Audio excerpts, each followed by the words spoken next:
Have you ever wondered how an investor like Warren Buffett spots his next big investment? Well, it's definitely not magic. It's actually a super rigorous method. Today, we're going to put his famous Buffett test to work. And the company we're putting under the microscope? The materials science giant, Corning. See, Buffett isn't just looking for good companies. He's hunting for wonderful ones. And that one simple question is what drives pretty much every decision he makes. Is this a wonderful company? So we're going to take his legendary framework and see if Corning, the powerhouse behind Gorilla Glass on your phone, really makes the cut. For any company to get his seal of approval, it has to survive what I like to call the Buffett Gauntlet. It's basically a series of 4 really tough tests. First, does it have a massive business moat? Second, are the people in charge smart and honest? Third, are the financials looking healthy? And finally, the big one, is the price tag a bargain? Let's see how Corning holds up, starting with test number 1. All right, test number 1, the moat. This is one of Buffett's most famous ideas. He wants to know if the business is like a castle, protected by this huge, unbreachable fortress that keeps all the bad guys, the competitors, out and all the profits safely inside. So the question is, does Corning have one? At its core, a moat is just a durable competitive advantage. The best analogy really is that medieval castle. You want the widest, deepest, most alligator-infested moat you can possibly get. For a business, that means having some unique strength that is just incredibly difficult for anyone else to copy. So what's filling up Corning's moat? Well, as it turns out, quite a lot. First off, they've got this massive wall of thousands of patents and secret recipes, like their special process for making display glass. Second, the switching costs are super high. I mean, customers design billion-dollar factories based on Corning's specific glass, so they can't just flip a switch to a new supplier. Third is just their sheer size. Their manufacturing scale gives them huge cost advantages. And finally, they're always digging that moat deeper, pouring about 8 to 10% of their sales right back into R&D to stay way ahead of the curve.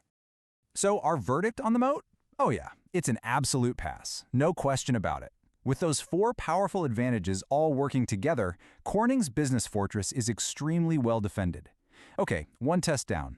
Now let's take a look at the people running the show. On to test 2, the management. Buffett always says you need great jockeys running the horse. He's looking for managers who aren't just talented, but who are also rational and, most importantly, act in the best interests of the shareholders, because they're the real owners of the company. And the evidence here really speaks for itself. Corning has this long, steady history of rewarding its shareholders with dividends. They're consistently buying back their own stock, which makes every remaining share just a little more valuable. Their acquisitions are smart and strategic, not some wild, ego-driven gambles. And, this is crucial, they stick to what they know, which is material science. They resist that temptation to chase shiny objects in unrelated industries. This is exactly the kind of smart, rational behavior Buffett loves to see. So the verdict on management. It's another decisive pass. The leadership team has proven time and again that they're careful, rational, and totally focused on the shareholders. All right, 2 tests down, 2 to go. Now for test 3, the financial checkup. Look, a great moat and great management are fantastic, but the numbers have to work.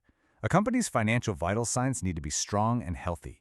And for this, Buffett has a few key metrics he always looks at. One of Buffett's absolute favorites is return on equity, or ROE. The easiest way to think about it is like a report card for how profitable a company is. For every single dollar that shareholders have invested in the business, how much profit does the company kick out? For Corning, over the last 5 years, that average number is 10.6%. Now that's a solid number, but context is everything. Because Buffett sets a very high bar. He's typically looking for companies that are consistently generating an ROE of over 15%.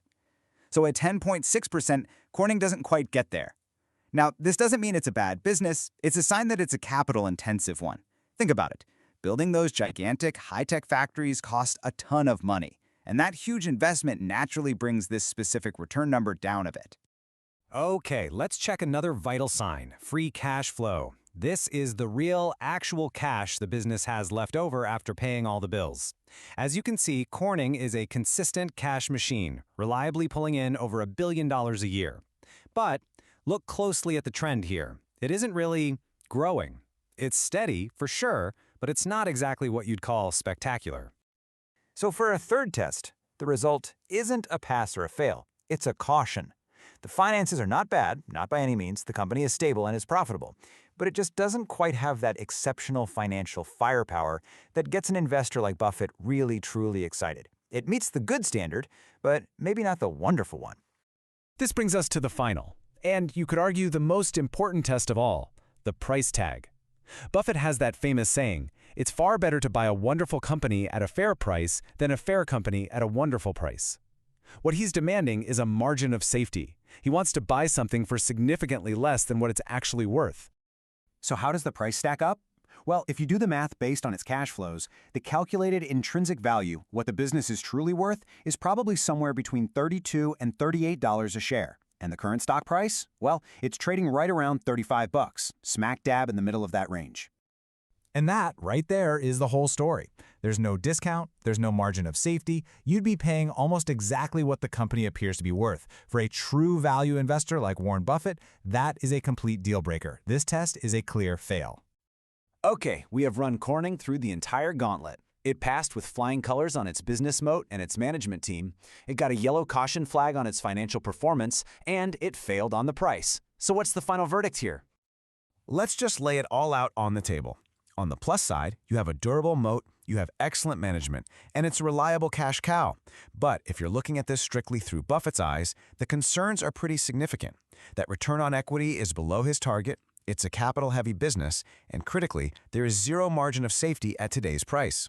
This brings us to what I think is the perfect summary of this whole analysis.